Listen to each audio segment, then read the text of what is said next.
AntonioGarciaBooks.com presents Writer, Create, written and read by Antonio Garcia.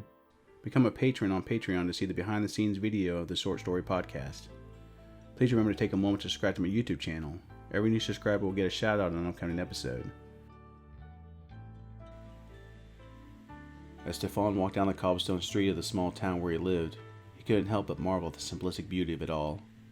"Hi, Stephon!" the little girl shouted as she ran by to play with some friends. "Hi, Isabella," Stephon replied, continuing his walk to the store. He smiled as he walked, being greeted by everyone as he passed. Stephon had retired to the small, secluded town years before, and quickly fell in love with the surrounding landscapes of hills, trees, and a long river that went across the entire landscape. It was all very picturesque. "Hello, Stephon!" Sam, the merchant, greeted him as he walked into the store. "Hello, Sam," he responded. "How are you today?" "Ah, blessed as always," Sam replied. "Did you see Isabella out there? That girl is full of energy. She wears us out." They both laughed.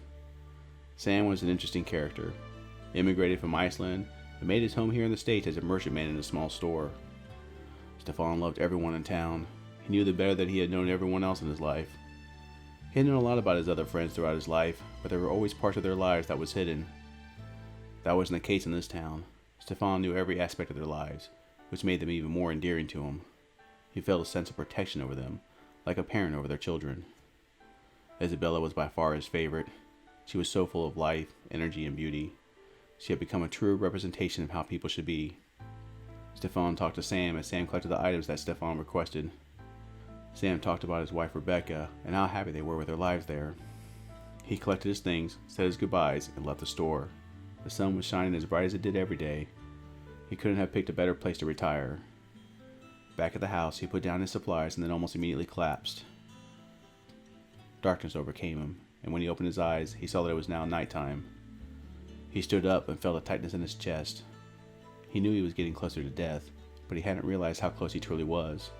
He struggled to get to his study, and when he made it, he sat at his desk, staring at his ongoing writing project. He wanted to finish it before he died. After staring at his last novel for a bit, he stood up and carefully made his way to his bedroom. He needed to rest up some more. A knock at the door woke him. He grudgingly got up and walked to the front door. A smile instantly appeared when he opened it to find Isabella standing there, in her adorable summer dress. "Isabella, don't you look beautiful today?" he stated. She curtsied and said, "Thank you." They both smiled and Stephon instantly felt better. "What can I do for you?" he asked. "Papa wanted me to come get you," she replied. "There's a stranger at the store." Stephon was surprised. No stranger had ever wandered into the town. This place was completely isolated from the rest of the world and not on any maps. That's why he had chosen it. "A stranger?" Stephon asked, perplexed. "Where did he come from?" "I don't know," she answered honestly. "Papa just asked me to come get you." Okay, he answered unsure. "Run along and tell your papa that I'll be down shortly." Isabella curtsied again and then ran off. Stephon went to his study. Sitting at his desk, he began shuffling through the pages towards the end. Not finding what he was looking for, he composed himself and headed towards the store. As he walked down the street, nothing seemed out of the ordinary. He tried to understand how a stranger could have found this town without knowing where it was located. Sam and the stranger both turned to look at Stephon when he walked in the store. "Can I help you?" Stephon asked, politely and curiously. "I hope so," the stranger replied. "I seem to have gotten lost and I can't seem to find my way back." As Stephon approached, the man reached out his hand and introduced himself. "Hi, I'm Nick," the man said. "Stephon," he replied, taking the man's hand. Nick showed Stephon the map, hoping he would be able to show him where he was. Stephon only glanced at the map and then back at the man. "How did you arrive?" Stephon asked. The man put the map on the side and said, "I was out hiking here." He showed Stephon the map. "I was following the path, then something caught my eye, so I stepped off the path to see what it was." "And what was it?" Stephon asked. "It turned out to be that little girl Isabella," Nick explained.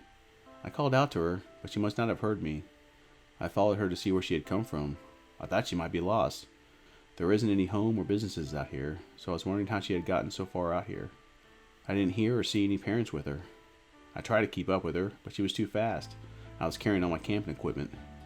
Finally, I found myself in the open field over there." He pointed in the direction he had come from. "I saw her just as he entered the town, so I headed in to check the place out. I'm a writer, so I'm a curious person by nature. After I walked around a little bit, I tried to leave. I just wanted to get back to the trail so I could mark it for later. But when I entered the tree line, I couldn't find the path. I started to panic. so I was glad when I found this place again. And here we are. Nick looked at Stephon, who seemed to be deep in thought. You're a writer? Stephon asked, surprising Nick. Nick had expected a different response. Can you help me get back? Nick finally asked. Stephon returned back to the conversation and said, I'll be happy to help. It'll be dark soon. How about you stay the night, and tomorrow we'll get you back?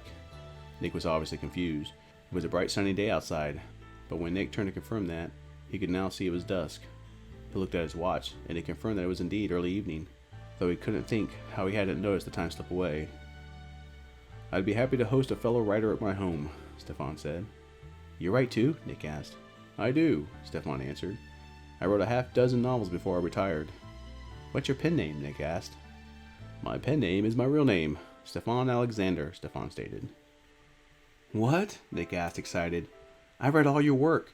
I knew you retired, but you also fell off the face of the earth. Everyone was saying you had died, though your publisher would never confirm it. Stephon smiled. Not dead, at least not yet, they both chuckled. Just retired to this special little town, he explained. Come up to the house, and I'll tell you what I've been working on, and all about how special this town really is. Yeah, of course, Nick said. He was in total awe of one of the greatest writers of his generation. They didn't say much on the way to the house. Stephon just let Nick enjoy the beautiful scenery. While Nick marveled at what he saw, Stephon studied him. Once they arrived, Stephon gave Nick the grand tour of his house. Nick's favorite room was the study. In it was 3 walls of bookshelves filled to the brim with books. It was a writer's heaven. Adjacent to the window was a desk, a writer's desk, a roll-top desk with an old typewriter in the center. On either side of the typewriter was 2 stacks of paper. The right side was blank paper, and the left, the pages he had typed. Stephon stood by the door while he let Nick wander around the room, periodically taking a book off the shelf to study it. After Nick had admired everything along the walls, it was time to ask the big question, and Stephon was prepared. So, what's the big project you've been working on? Nick asked. Stephon decided to answer the question with one of his own. What is it that a writer does? Stephon asked. Perplexed, Nick answered. Tell stories? Stephon nodded and added, And how do we do that? This question gave Nick a little more pause. Unsure of the right answer, Nick shrugged. I don't blame you, Stephon said. That's a hard question, but I will tell you the answer. Nick listened intently. We create, Stephon said flatly. Seeing the confusion on Nick's face, he elaborated. In order to tell stories, we create worlds, people, challenges. We create heroes and villains. When we create people, we give them a history, personality, passions, and everything in between. Through our story, the readers cheer with every victory and mourn every loss. When you get to the very core of what a writer is, he is a creator, the very god of the men and women in his stories. Nick could only stare in wonderment. And then Stephon took on a more solemn look. Which brings me to this place, he said. Nick only stared, unsure what he meant. The reason you can't find your way out of this place is because it doesn't really exist, he said. He gave Nick a moment to absorb what he had just said. Here, take a look, Stephon said, leading Nick to his desk. Read this. He pulled out the chair for Nick and pointed at the pages he had written on the left side of this typewriter. I'll be in the living room when you're ready, he said, and walked out of the room. Nick was dumbfounded when he emerged into the living room a few hours later. How about I show you around the town, Stephon said. But it's night, Nick started, but when he looked out the window, it was midday again. Wearing a warm smile, Stephon simply said, Come on. He led Nick outside, holding his arm so he wouldn't trip while he looked at his surroundings with new eyes. Every person they passed in town, Nick felt like he knew everything about them. People said hi to him, and he mostly could only wave back. Hi, Nick, Isabella said as she ran up to greet them. Hi, Isabella, Nick replied, seeing her in a different light. How are you doing today? After reading Stephon's story, he now knew that Isabella was creating a memory of Stephon's granddaughter who had died at birth. He had created her here, and she had grown up into this adorable little girl who stood before them. I'm wonderful, she said. I'm glad you're finally here. Finally here? Nick gasped, confused. Even Stephon seemed confused. I guided you here, she said flatly. Nick was thoroughly confused. I left the pamphlet in your kitchen. I put the sign up at the entrance of the trail, and I made you follow me here once you had arrived, she explained. Nick knew what she was talking about. When he was looking for trips to take to stoke his creativeness to write, he had a pile of brochures and maps. But he remembers one stood out from the rest. It was on top of the pile and was almost word for word what he was looking for in a destination. When he had parked the car and was trying to decide what trail to take, it looked like the original sign had been damaged and a temporary one shoved in the ground. It was called Emily Trail, which filled him with a sense of wonder. The map didn't show the trail name. "Emily was your daughter," Isabella stated. "You lost her in a car accident with your ex-wife." Nick stared at her, confused but not afraid. "You've never been the same, and you spent all your time trying to find something that would ease the pain. A new story, a new place to live, even death. But you don't have to be alone anymore. Here, you can create Emily from your memory, and she can grow up here like me." Realization dawned on Stephon. He turned to look at Nick. "I'm dying," he said plainly. Nick turned to look at him. "I've been afraid to die, because I was afraid of what would happen to this wonderful place I created. What would happen to Isabella. You must carry on. You must ensure the story never ends here." Nick was trying to take it all in. He wanted to tell them they were crazy. He wanted to run. He wanted to stay. Tears filled his eyes as he broke down. The funeral for Stephon was beautiful. Everyone that existed in the town had shown up to say their farewells and give him a proper burial under a grand oak tree. Before he died, Stephon got to meet Emily, who was the same age as Isabella and her new best friend. On his tombstone was engraved, "Stephon Alexander, the Creator." Nick typed the last sentence with tears in his eyes.